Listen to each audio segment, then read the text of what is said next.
Eh ben, bonsoir à toutes et à tous. Merci d'être venus, non pas nombreux et nombreux, mais en petit comité décidé ce soir chez Carib. On est très heureux d'accueillir Cyril Dion.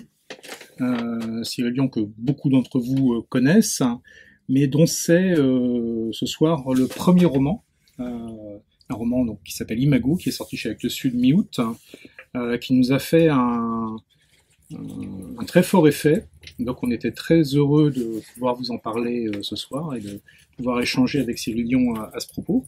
Euh, et donc, avant de, bon, vous savez qu'on aime bien, enfin, partager le texte lui-même, enfin, en tout cas, autant que possible avec vous. Et avant donc de lire un premier extrait, j'avais un peu une question pour situer ce projet, puisque il replonge dans je sais jamais comment trop le dire, mais enfin les questions israélo-palestiniennes ou les questions de la Palestine, qui est un sujet sur lequel tu as beaucoup travaillé, mais il y a quelques années. Et entre-temps, tu as fait tout autre chose. Alors peut-être pas tout autre chose, on y reviendra, peut-être qu'il y a plus de liens en fait dans tout ça qu'on croit en apparence. Mais en tout cas, j'aurais bien aimé savoir voilà comment s'étaient enchaînés les différents projets et cette préoccupation palestinienne, voilà pourquoi elle était revenue à la surface maintenant en 2017. C'est un roman que j'ai commencé à écrire en 2006, à une époque où effectivement j'organisais des congrès israélo-palestiniens. J'ai organisé le premier et le deuxième congrès mondial des imams et des rabbins pour la paix. Et c'est vrai que je passais beaucoup de temps là-bas. Et, euh, et j'ai toujours écrit en fait. J'écris depuis que j'ai 12 ans. Donc il y a sans cesse des bribes de choses qui cherchaient à s'exprimer, on va dire. Et là, il se trouve que ce qui est venu à cette époque-là, je savais pas exactement ce que c'était au départ, et puis au bout d'un moment, je me suis rendu compte que c'était des personnages qui allaient évoluer dans ce contexte-là, sans vouloir vraiment parler du conflit israélo-palestinien d'ailleurs, mais plutôt de trajectoires intimes, personnelles, de personnages qui sont face à l'histoire. Et c'est vrai que le conflit israélo-palestinien est un morceau d'histoire qui est un peu incontournable pour la deuxième partie du XXe siècle. On en entend, enfin moi j'en entends parler depuis que je suis né. Et on en entend toujours parler à distance. On voit des news, on voit des trucs à la télé, on voit qu'il y a des chars qui sont à nouveau rentrés dans les territoires, qu'il y a eu à nouveau des bombardements ou qu'il y a eu un attentat. Mais tout ça nous paraît quand même relativement lointain et très confus. Et quand j'ai passé beaucoup de temps dans ces territoires-là et que j'ai pu commencer à rencontrer intimement des personnes qui vivaient ces situations-là, je me suis rendu compte que la perception qu'on pouvait en avoir était très différente de ce qu'on voyait à la télé, sur Internet ou qu'on entendait à la radio en France. Et donc j'ai eu envie de creuser ça. J'ai eu envie de donner de la voix à ces personnages-là. Et puis petit à petit, il y a d'autres personnages qui sont arrivés, qui reflétaient d'autres préoccupations, d'autres choses qui me traversent dans ma vie. Donc effectivement, il y a un personnage qui est un fonctionnaire dans une sorte de FMI un peu imaginaire, qui est aussi beaucoup quelque chose que j'ai pu rencontrer, les organisations internationales, à la fois à cette époque, où on travaillait avec l'UNESCO, où on travaillait avec l'ONU, et puis ensuite quand j'ai travaillé plutôt sur les questions écologiques, avec cette sensation étrange de, comment dire, de distance. C'est-à-dire que quand on travaille dans une organisation internationale, à l'ONU par exemple, quand on travaille dans les bureaux, en tout cas, et pas sur le terrain, on voit les choses vraiment très à distance. Et on a une réflexion qui est très bureaucratique, très dépassionnée. La même chose à la Commission européenne, d'ailleurs, que je fréquente plus là ces derniers temps. Et petit à petit, les choses se sont agencées, et bien plus tard, j'ai compris qu'en réalité, ce qui m'intéressait dans tout ça, c'était l'enfermement de ces personnages, leur enfermement dans des territoires, comme à Gaza, leur enfermement dans des dogmes dans leur tête, que ce soit le dogme ultralibéral, le dogme des organisations internationales, le dogme des religions, et là, en l'occurrence, des islamistes, des visions politiques qui les enferment. C'est-à-dire, quand on vit en Israël ou en Palestine, on est conditionné par une identité politique du peuple auquel on appartient, par nos souffrances, par notre enfance, et par le fait que toutes ces choses-là conditionnent les trajectoires de nos vies de façon extrêmement violente, et parfois des êtres humains vont passer le plus clair de leur existence à suivre ces trajectoires qui leur ont été imposées par l'extérieur sans jamais trouver l'espace, la ressource de les remettre en question et de déterminer quelle pourrait être leur propre existence. Et voilà. Et donc pour répondre plus à ta question, désolé, hein,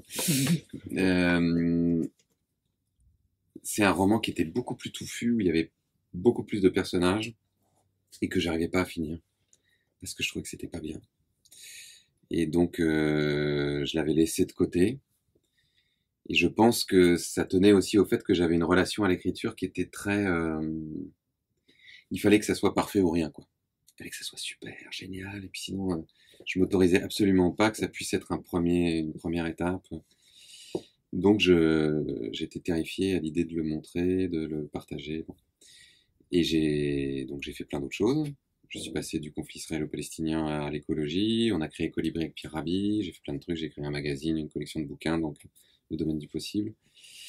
Et j'ai fait ce film. Enfin, entre-temps, j'ai fait un burn-out qui m'a arrêté, qui m'a obligé à me poser un certain nombre de questions dans ma vie, dont qu'est-ce que tu veux faire, mon garçon, vraiment? C'est quoi le plus important dans ta vie? Et malgré tout, à chaque fois que j'arrêtais cette frénésie d'action, la seule chose qui restait, c'était l'écriture. C'est la seule chose que j'ai vraiment profondément envie de faire quand tout s'arrête, c'est d'écrire.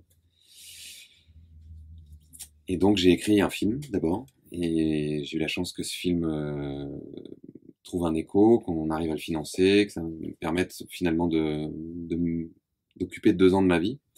Et j'avais dit que je ferais un livre de ce film aussi, parce qu'il y avait plein de choses que je ne pouvais pas mettre dans le film. Et j'ai procrastiné. On a pris beaucoup de retard dans le montage du film. Et je suis arrivé au moment où on était, je me souviens, au mixage. Il fallait que je fasse le livre, donc celui-là, de demain. Et il me restait plus que 4 semaines. Vous avez vu, il est assez épais quand même. Et en 4 semaines, j'ai dû... je n'avais plus le loisir de me poser aucune question sur le style, sur est-ce que ça allait être de la littérature, est-ce que ça allait être très très bien. J'ai juste dû l'écrire, quoi. 10 heures par jour. Et à ma grande surprise, Jean-Paul Capitani, qui l'éditait, m'a dit mais c'est hyper bien. Je disais, c'est sûr, parce que franchement, je l'ai écrit presque en transe, quoi. Il me dit mais et je crois que ça a décoincé quelque chose en moi où je me suis dit, en fait, peut-être que ça peut être plus simple, ma relation à l'écriture, et que je peux y aller de façon plus directe. Donc, quand la tournée de demain, qui a eu du succès, etc., s'est calmée un peu à l'été 2016, j'ai décidé de reprendre le manuscrit d'Imago et de le reprendre dans cette énergie-là, en essayant d'y aller de façon beaucoup plus directe. Et voilà. Et Jean-Paul m'a dit, je pense que tu devrais l'envoyer à Eva, donc qui est là. Et Eva m'a accompagné ensuite pour le polir, pour en faire un vrai roman qui se tenait. Merci. Je pense que je ne serai pas aussi long à chaque réponse. Non, mais c'est parfait. Mais je pense qu'il y a plusieurs des choses que tu as évoquées là qu'on va creuser. De toute façon, par principe, on va, comme toujours ici, on va essayer d'éviter de raconter en fait le roman, parce que c'est un roman où il y a une histoire. Je vous en remercie. Et donc c'est toujours un peu triste quand on prive les gens du plaisir de cette découverte. Donc on va aborder enfin des thèmes que tu as mentionnés. Mais en essayant de ne pas dévoiler l'intrigue et de parler plutôt de ce qu'il y a derrière, des forces vives qui sont à l'œuvre. Et en revanche, on aurait bien écouté un extrait. Avec plaisir. Du coup, Avant le retrait des Israéliens, en 2005, Rafah ressemblait à une ville, quadrillée d'avenues, gorgée de monde, de voitures pétaradantes, bordée d'immeubles cubiques, de palmiers. Depuis leur départ, les bombes n'avaient cessé de s'abattre. Dans certains quartiers, les rues n'étaient plus qu'un océan de gravats. Les cubes avaient été pulvérisés, répandus sur le sol du désert. La ville géométrique avait été aplatie par le déluge de roquettes. Avant l'arrivée des Israéliens en 1967, Rafah n'était qu'une seule ville. Mais après la guerre, les colons l'avaient scindée en deux, éventré, avait tracé une frontière de barbelés le long de la route Philadelphie et du mur de tôle rouge que les hommes franchissaient avec leurs cordes à nœuds. Les familles avaient été séparées, les maisons démembrées. Parce qu'elle était à la frontière, parce qu'elle était la ville des tunnels, d'où son peuple rapportait les armes achetées en Égypte, les Israéliens l'avaient bombardée, plus que toute autre cité de la bande. Après chaque attaque, Nadir observait les quartiers alentours depuis les toits du camp. Dès le lendemain, la petite fourmilière se réactivait. Des centaines de silhouettes investissaient le champ de gravats. Les hommes récupéraient les briques à peu près intactes et les empilaient, irrégulières, pour tâcher de reconstituer des murs. Les femmes exhumaient les objets personnels, en faisaient des tas que d'autres viendraient bientôt fouiller pour y retrouver leurs biens. Les enfants, assis par petits groupes, griffonnaient dans des cahiers, s'étalaient dans la poussière pour jouer avec leurs billes. Chacun d'eux maudissait les Israéliens. Dans le cœur des plus petits grandissait la haine instillée par la souffrance des plus grands. La destruction aveugle, les corps morcelés, les visages de leurs amis tuméfiés, violacés, défigurés, leurs corps à peine formés déjà enveloppés dans des linceuls. Le petit cousin de Nadir n'avait que 12 ans, et il avait déjà tenu un pistolet, une kalachnikov, appris à tirer, comme bon nombre de ses amis. Juchés sur les épaules de leurs grands frères, ils les brandissaient dans les défilés sauvages qui succédaient aux assassinats ciblés, échauffés par les voix des mégaphones qui hurlaient et par la foule qui reprenait en chœur. Quelle est votre constitution? Le Coran? Quel est le chemin à suivre? Le djihad? Quel est votre plus noble espoir? Mourir pour Dieu. Quel est votre plus noble espoir? Mourir pour Dieu. Quel est votre plus noble espoir? Mourir pour Dieu. Mort à Israël. Mort aux États-Unis. Dans 5 ou 10 ans, ils seraient prêts. D'ici là, leurs images d'enfants armés, braillards, se répandraient sur la toile et rejoindraient les images tournées en Syrie, en Irak, en Afghanistan, en Libye, où les bombes des Américains, des Anglais, des Français avaient déchiqueté les bras, les têtes, éventré les maisons, éviscéré les femmes et les enfants. L'espace de quelques minutes, de quelques heures parfois, Nadir voulait les rejoindre. Ne faire qu'un avec cette masse vibrante qui donnerait à sa rage une direction. Les tuer tous, égorger, étrangler, piétiner, écraser leurs têtes sur des murs, venger les siens. Alors l'idée de la guerre lui paraissait attirante, transcendait ce quotidien infâme, réduit à l'état de bête grouillante au milieu des ruines, d'âne qui courbe la tête sous les coups de cravache. Restaurait en lui un peu de la grandeur perdue, réveillait les fantasmes de lendemain que le retour des bombes écrasait à chaque nouvelle attaque. Mais d'autres fois, un haut-le-cœur secouait son ventre à la vue de ce troupeau hurlant, de cette foule d'hommes chavirés de souffrance, possédés par la rage, de ces enfants qui jouaient à la guerre, de ces milliers de voix qui ne connaissaient plus leur voix, mais que les cris d'un chef excitaient, comme des automates. Nadir les haïssait, comme il haïssait les Israéliens. Il ne savait plus qui haïr, qui aimer. Alors il retournait dans son abri et se roulait un joint, ou comme aujourd'hui, rejoignait Jalil dans son atelier. Je vais quand même dire, voilà, en une phrase, pour qu'on puisse y retrouver, voilà, sans trahir la chose, mais donc on a 2 frères en Palestine, dans le contexte qui est celui-ci, donc de la pression en fait ressentie venant d'Israël, venant d'un contexte et puis la pression islamiste d'un autre côté, des choses qu'on retrouve dans un roman dont on a parlé il y a une quinzaine de 3 semaines en fait ici, mais sous une forme très différente que celui d'Emmanuel Rubens, sous les sapins du ciel. Ce qui est et bon, dans ses frères, il y en a un qui va entreprendre de se rendre en France, en Europe, pour commettre un attentat, et son autre frère, le frère, va essayer de le rattraper, avec un temps de retard au départ non négligeable. Donc il y a une forme de course-poursuite. Il a un temps de retard et puis il n'a pas la logistique en fait. Et puis voilà, il n'a pas la logistique. Pas du tout dans la filière. Voilà, qu'offre l'agresseur.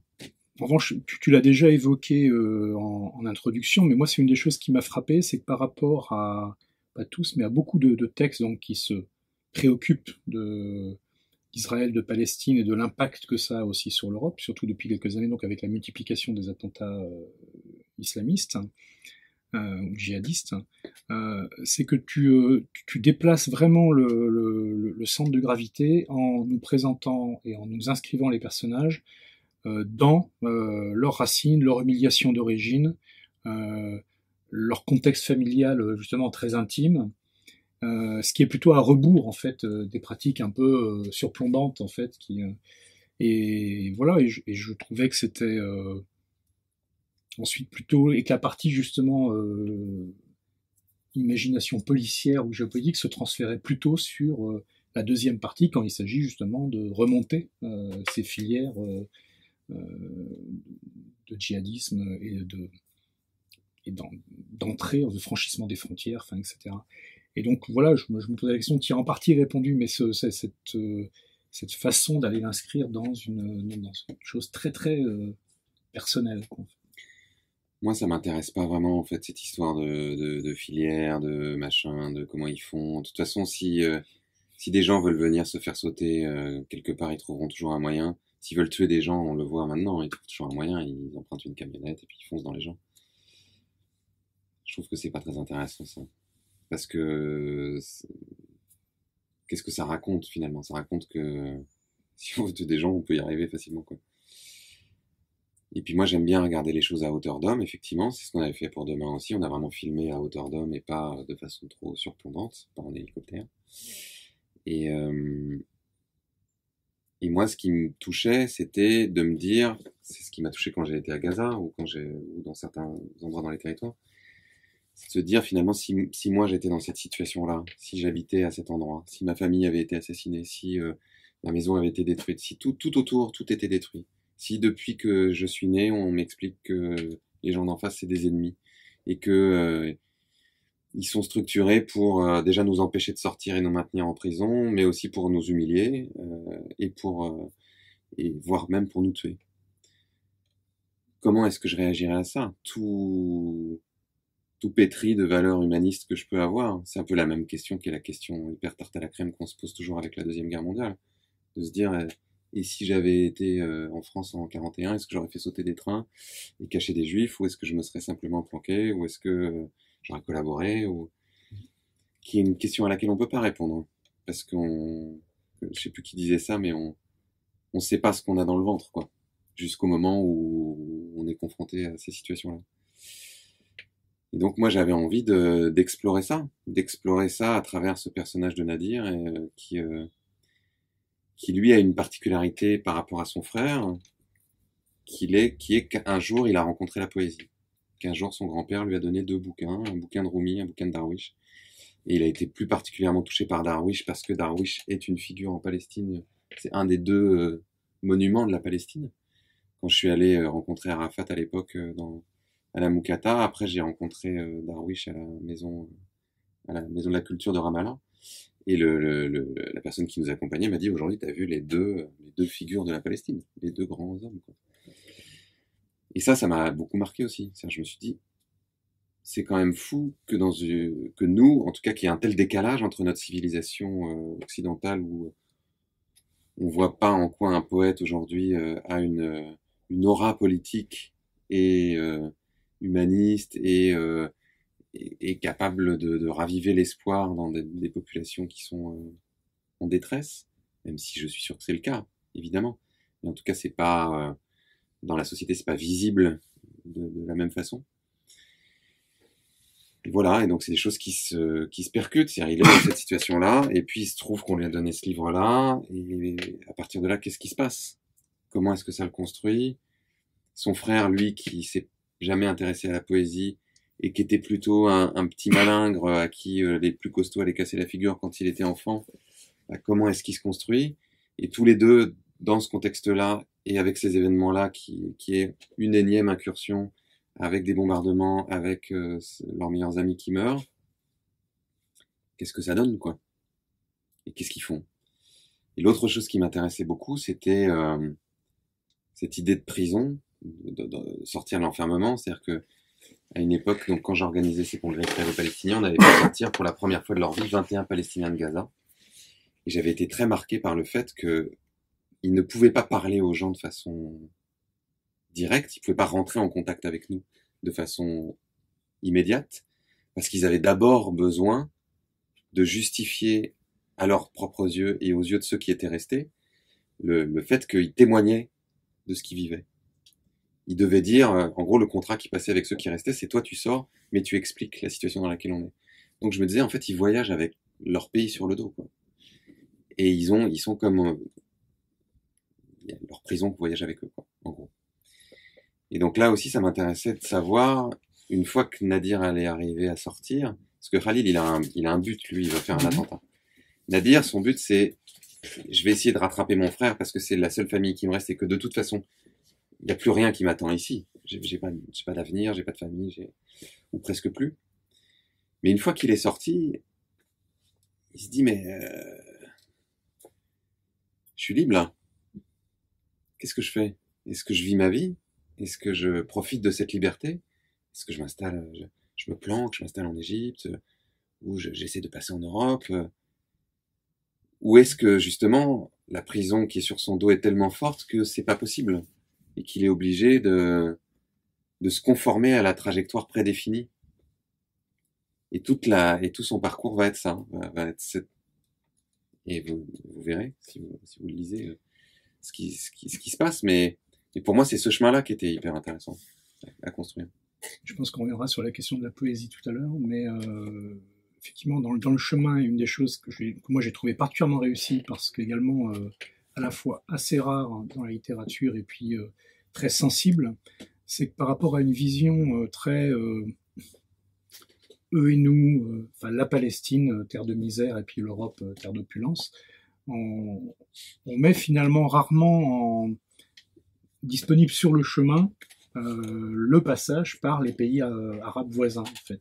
Je trouve que c'est souvent des grands absents quand on parle d'Israël et de Palestine. Alors c'est des grands absents parfois au plan géopolitique, tout simplement, parce que autant c'était les relations Égypte-Israël, les relations Israël-Jordanie ou les relations Israël-Syrie, Israël-Liban, ont été absolument essentielles jusqu'aux années 90, hein, en gros. Autant depuis, c'est quelque chose qui est passé un peu à l'arrière-plan par rapport à la condensation de l'affrontement direct autour des territoires et de Gaza. Et là, j'ai trouvé que le passage, donc, quand à la poursuite de son frère, donc sans effectivement bénéficier, comme tu disais tout à l'heure, de la même logistique djihadiste, directe, rodée, qui sait ce qu'il faut faire, qui l'a fait 50 fois et qui le fera 50 fois demain, lui, il le fait quand même en bricolant, quoi. Et ce bricolage, il n'est pas facile, mais il l'amène justement dans une espèce de, pas du tout un no man's land, mais une zone intermédiaire qui est Port Saïd, donc c'est pas le Caire, c'est pas Alexandrie, c'est encore le Sinaï. Donc c'est une zone qui à la fois est... personne à Port Saïd ne peut vraiment ignorer qu'à 130 km de là, il y a Gaza.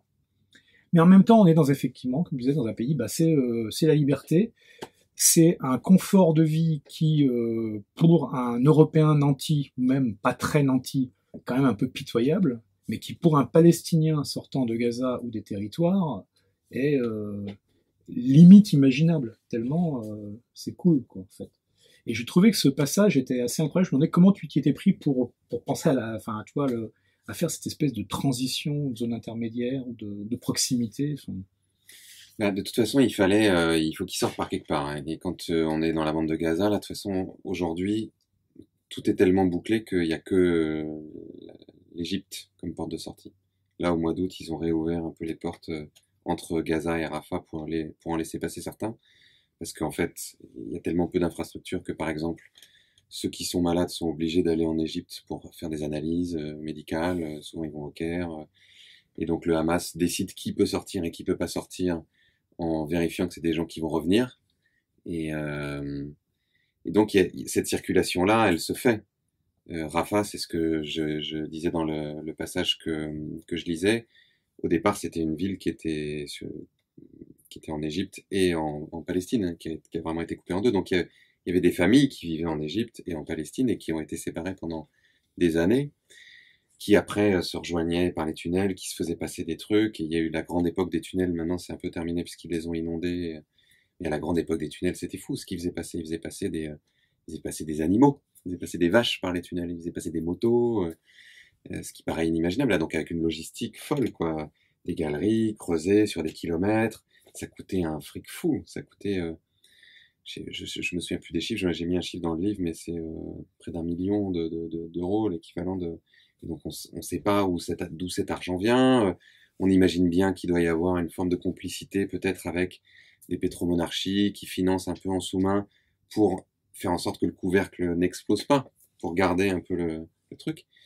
Et puis il y a cette idée aussi que les pays arabes ont beaucoup utilisé la Palestine, c'est-à-dire que la Palestine est très instrumentalisée.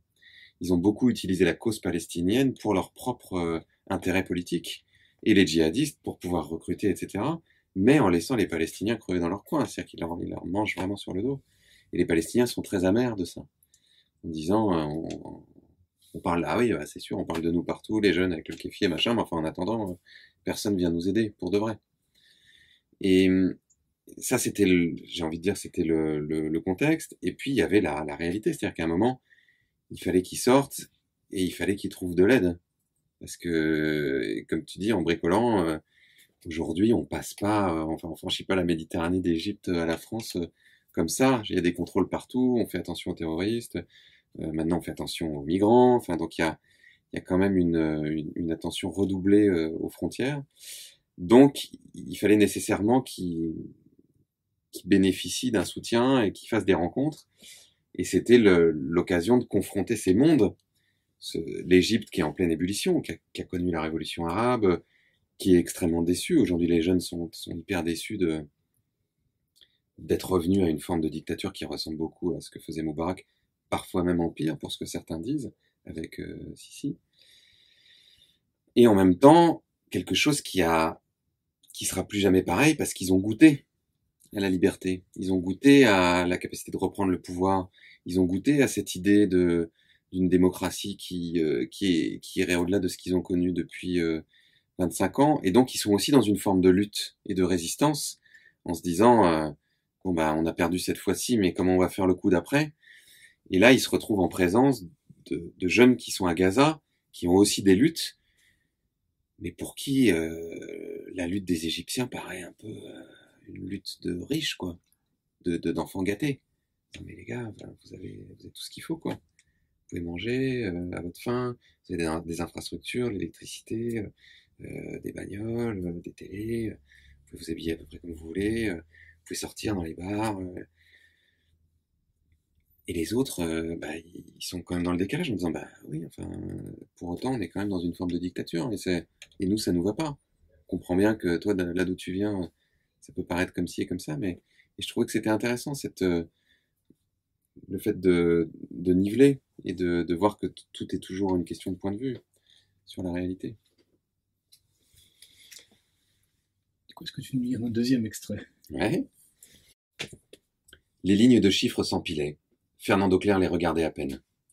Ils avaient la plus grande importance, mais pas le moindre intérêt. Une vague nausée le déconcertait.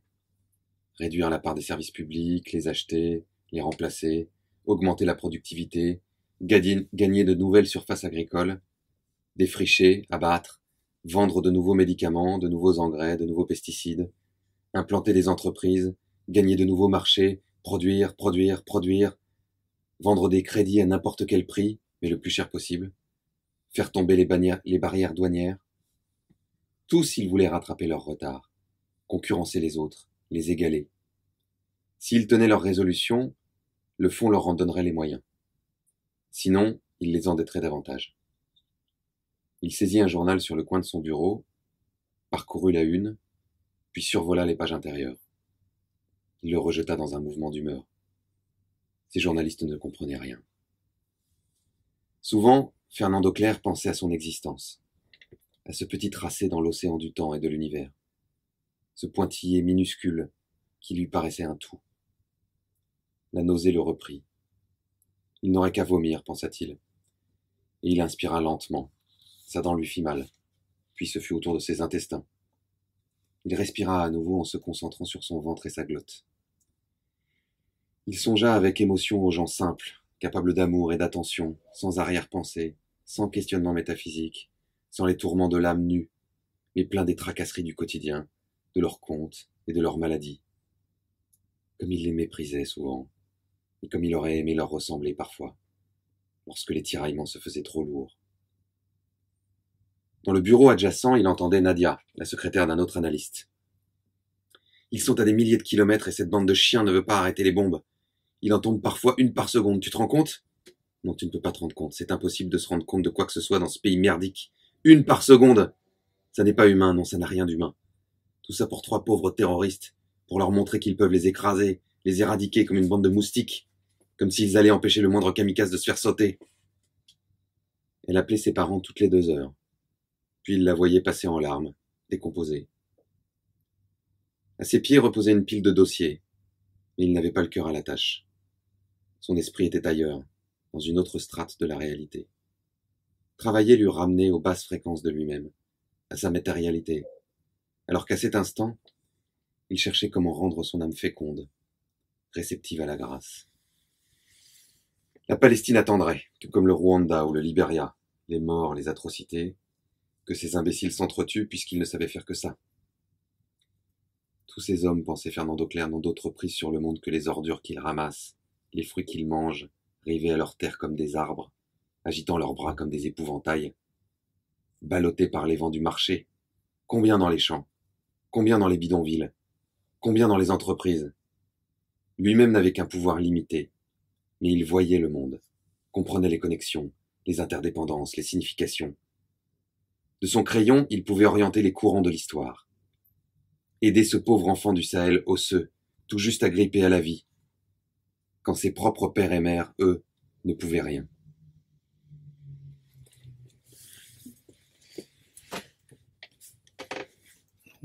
On l'a évoqué tout à l'heure, que c'est une question qui est un petit peu double, parce que c'est une des choses, je pense, qui est frappante. C'est rare que dans un livre qui, certes, comme tu l'as dit, et c'est de façon manifeste, qui est vraiment à hauteur d'homme, enfin, de personne, qui est très intime, malgré son sujet en apparence vaste, c'est assez rare que, à la fois, la poésie tienne une place aussi importante, aussi décisive, et qu'elle serve aussi, il me semble, de carburant à ce que on pourrait appeler, enfin en tout cas moi je l'appelais comme ça, la force agissante de l'idéalisme, qui pour peut-être certaines lectrices ou certains lecteurs pourraient dire, il y a un côté naïf, quoi, ce personnage qui justement est gentil et qui va se battre pris entre entre le marteau et l'enclume, entre le mal qui écrase, que tu rappelais tout à l'heure, occidentalo-israélien, et puis le mal islamiste, extrémiste, qui a servi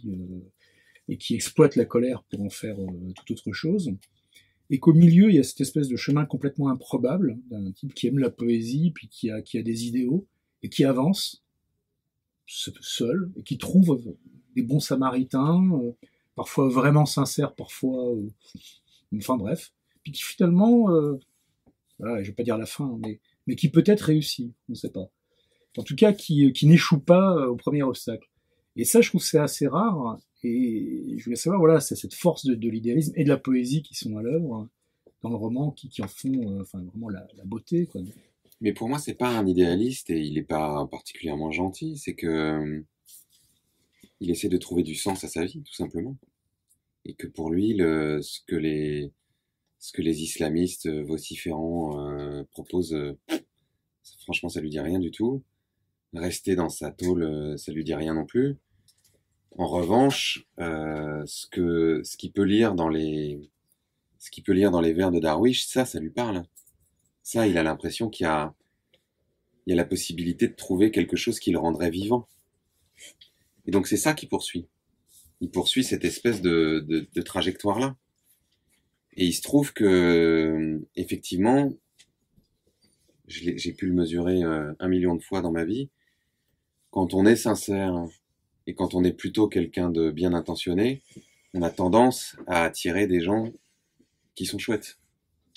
Et pas forcément le contraire.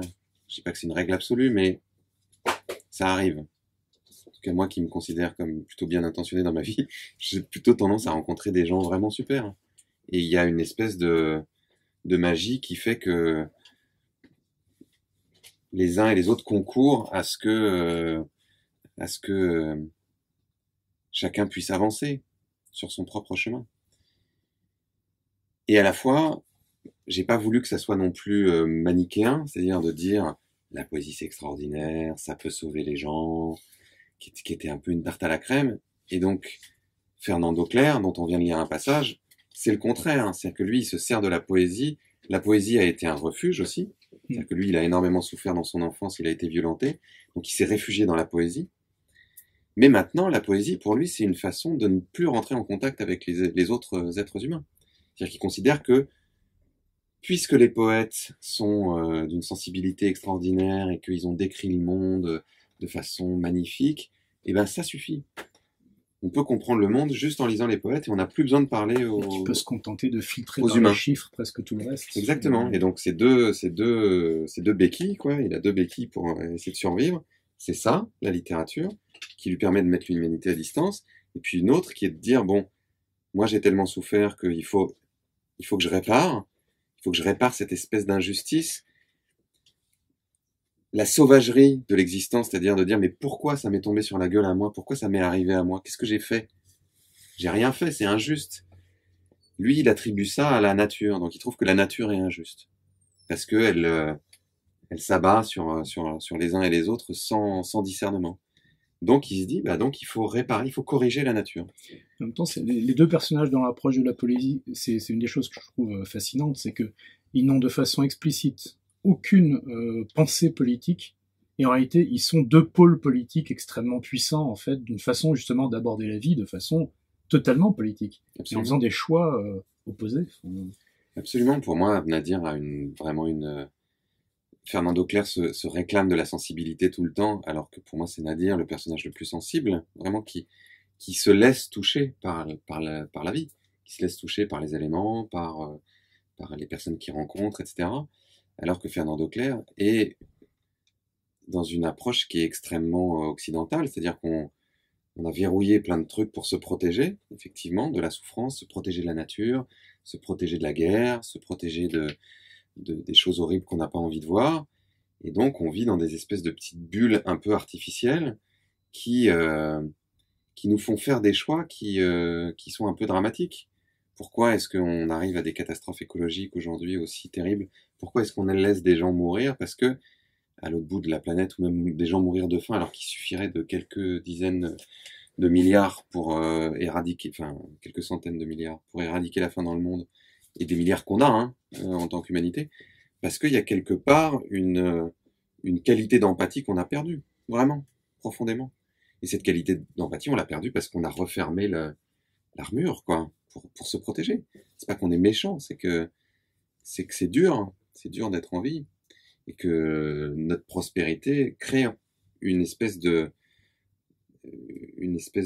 comment on dit, d'espace en plus, qui fait tampon, de zone tampon, qui nous empêche. On baigne à un moment, Nadir, je sais plus s'il le dit comme ça, mais il dit qu'il a l'impression que les Occidentaux baignent dans le sucre, quoi. Et c'est un peu ça. On baigne dans le sucre, quoi, dans un truc sucré, ce qui d'ailleurs est un des ressorts des djihadistes. C'est-à-dire d'un coup, ils vont tuer des gens, et ils savent que pour nous, c'est horrible. C'est pour nous, il y a des 17 personnes qui sont mortes dans un café par balle. C'est un truc qui est tellement plus dans notre quotidien que ça nous horrifie. Et il compte, et c'est le terrorisme, c'est créer de la terreur. Alors que dans des endroits comme Gaza ou etc., évidemment que c'est terrible. Mais ils vivent dans des conditions où en Syrie aujourd'hui, où c'est la guerre tout le temps, ou au Pakistan. J'entendais Michel Serres dire ça l'autre jour, il disait mais on se rend pas compte qu'on est à 70 ans de paix relative sur la planète, mais quand même, si on regarde le nombre de morts qui sont dus à la guerre sur la planète chaque année, c'est largement moins que les accidents de voiture, bien moins. C'est moins qu'une semaine de 1942. Et voilà. Et il parlait de une journée à Dresde quand il est né, 180 000 personnes qui meurent en une après-midi. Donc on est dans là encore, hein, c'est un peu ce qu'on disait tout à l'heure par rapport à l'Égypte, par rapport à la Palestine, on est dans des points de vue sur la réalité qui sont tellement différents qu'à un moment, moi je trouve que c'est intéressant de les faire se rencontrer. Et je trouvais que c'était particulièrement réussi, enfin, cette justement d'espèce de tract à la fois du déficit et de ce qui subsiste d'empathie grâce à ce personnage, hein, justement, et en utilisant finement sa contraposée. Mais en tout cas, le personnage de Nadir, et là, sans trahir de secret d'intrigue, mais en tout cas, voilà, quand il est sur les traces de son frère et qu'il a fini par arriver à Marseille, et que donc c'est le dernier truc, il faut qu'il aille de Marseille à Paris. C'est pas le plus simple, hein, loin de là, et que là il y a cette espèce encore de sursaut, c'est que c'est le moment qui est peut-être le plus dangereux, et il y a une espèce de secret où à la fois il a un peu rien à perdre, c'est vrai, ça aide aussi à être d'une certaine façon fou et courageux, mais à l'opposé de la mystique djihadiste, enfin ou de la mystique parfois très pragmatique pour les pilotes des kamikazes, mais lui il le fait effectivement d'une certaine façon à la bienveillance sauvage.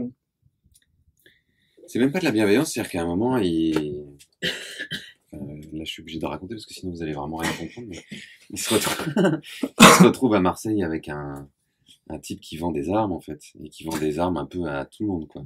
Ils vendent des armes pour les mecs qui sécurisent le trafic de drogue, mais qui vendent aussi des armes.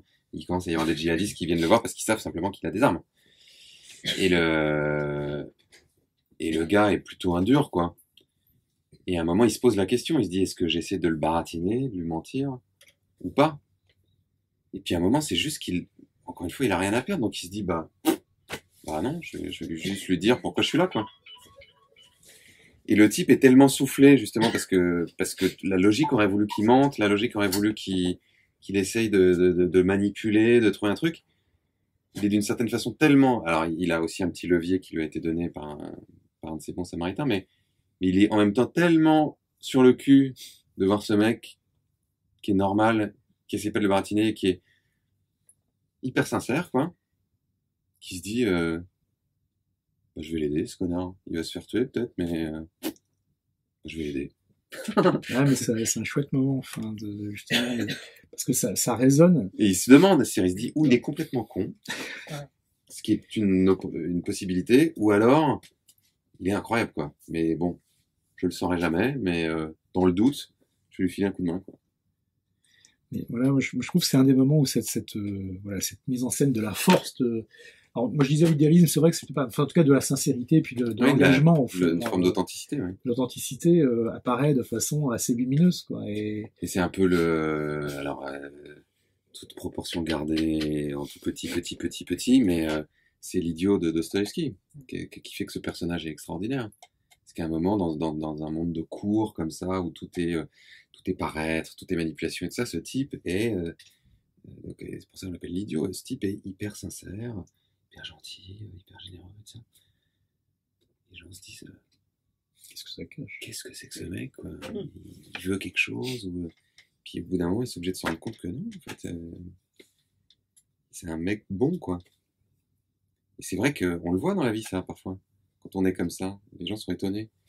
Ils se demandent s'il n'y a pas un truc derrière. Genre, ouh, lui, il mijote quelque chose. Non. Alors, on va peut-être lire un dernier extrait. En tout cas, donc pour celles ou ceux d'entre vous qui ne connaissaient pas Cyril Dion romancier, Imago est vraiment et pas seulement un premier roman, c'est un roman tout court qui est vraiment impressionnant, qui est impressionnant de malice authentique. C'est-à-dire il y a beaucoup de techniques en réalité. Alors, des techniques qui n'avaient sans doute pas été justement. Il y a du montage, on va dire. Voilà, du montage. C'est exactement le bon terme. La façon dont les choses s'enclenchent, mais qui réussit, et ça, c'est, je trouve, un vrai tour de force à avoir cet élan vital de gentillesse, c'est pas le bon mot, idéalisme non plus, mais en tout cas de quelque chose qui réussit à faire bouger les choses en supposant pas le pire en permanence, en étant conscient du pire qui entoure, mais en avançant néanmoins. Donc une espèce et c'est pas une foi, c'est une conscience qui déplace les montagnes. Et c'est beau parce que de le voir en action, même si on sait que c'est un roman, et que évidemment n'essayez pas exactement de faire la même chose chez vous, mais toute proportion gardée, c'est une bouffée vraiment de quelque chose de beau, de pur. Et donc c'est un roman, voilà, et je voulais donner mon petit mot mercantile finir. Il ne faut pas hésiter à en acheter plusieurs pour les offrir à vos amis. Moi, c'est déjà fait. Voilà. Et on entend peut-être un dernier extrait. Merci en tout cas d'avoir dit ça, ça me touche beaucoup.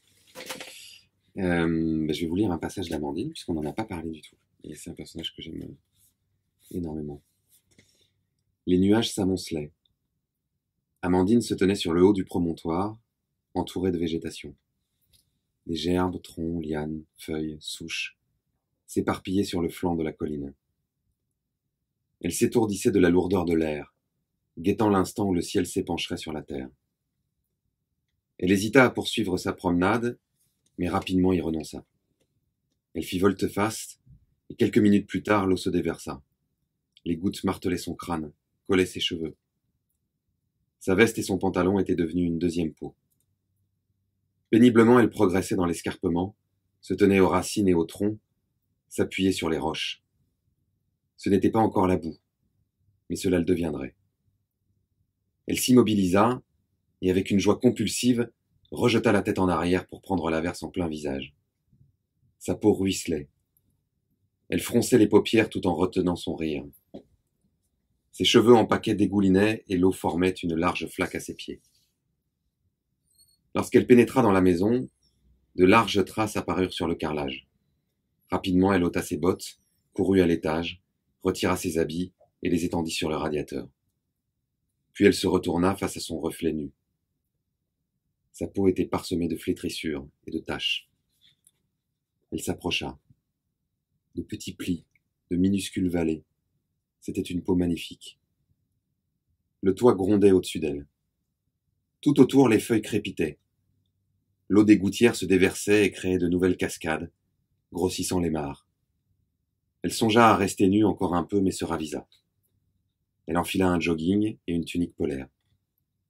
Son corps était toujours mobile, souple, même lorsqu'il lui faisait mal.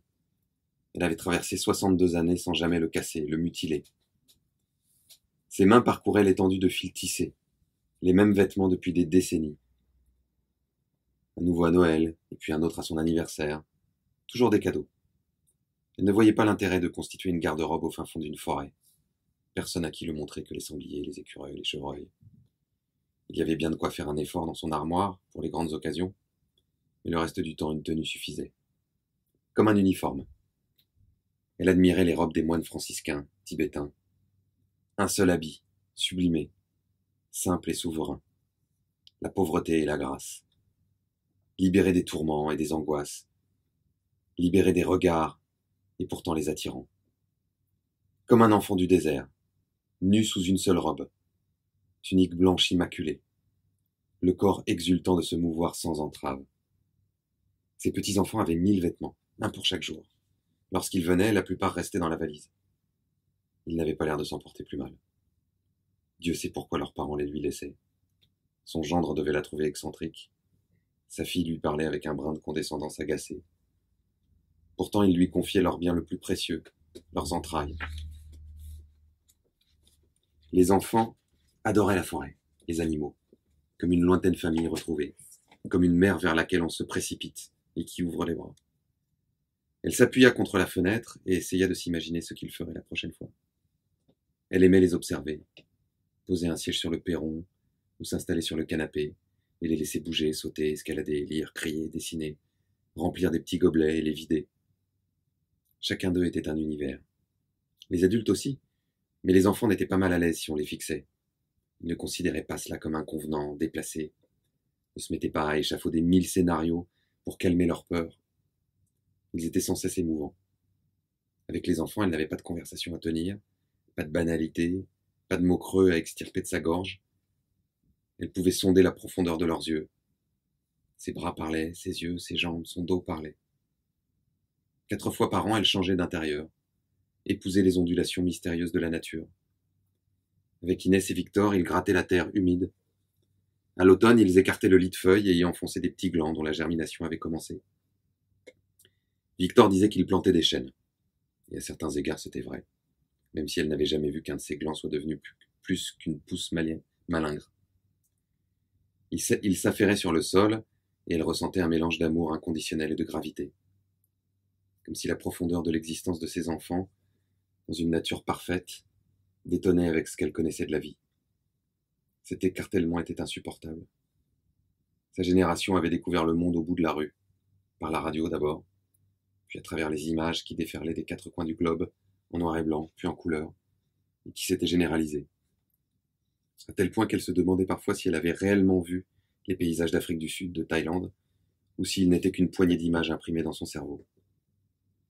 Oui, le monde était au bout d'une télécommande, d'un pouce sur un smartphone, d'un banal voyage en avion. Pourtant, il ne lui avait jamais paru si vaste et étranger.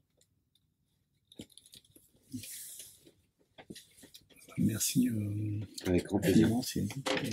Voilà. Donc, si vous avez ensuite des questions, faut pas dire plus personnelles, faut pas exagérer, mais en tout cas particulières, pour cela, n'hésitez pas autour d'un verre, donc, dans les moments qui viennent. En tout cas, vraiment, merci beaucoup.